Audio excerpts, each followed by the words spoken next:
34. pasartea, orbainak eta beste. Beharrezkoa da denborak memoria usteltzea iraganari buruz hitz egin ahal izateko. Oroitzapenak hartzitzen direnean hartzen dute distira, aipatzeko pisua pasadizo arruntek. Arropa denda geneukan goiko kalean, denda ilun eta luzanga zen, zurezko arazo zornitua. Aurrean iturri bat zegoen, data idatzita zeukana, 1888.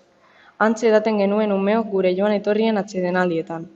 Umetan, lilura sentiarazten zidaten hortzetako aparatuek eta txertoen markek.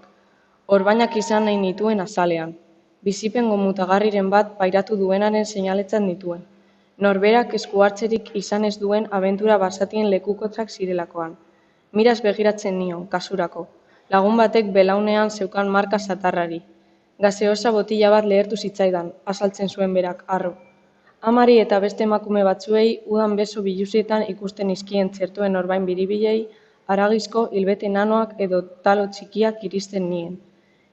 Erizainaren papera hartuta, neure panpina kutunenari egiten izkion markak bekokian eta besoetan, boligrafoz.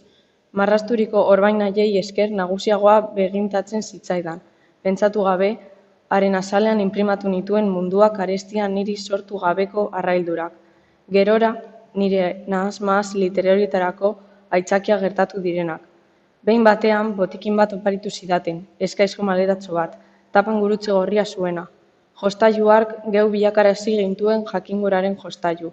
Artazitzo zilarkarak, fonendoskopio beltza, bendak, pilura konfiten kasatxoa, gomazko orratzak ezin kilikagarriago gertatu zitzaizkigun gure gorputzak aztertzen hasteko.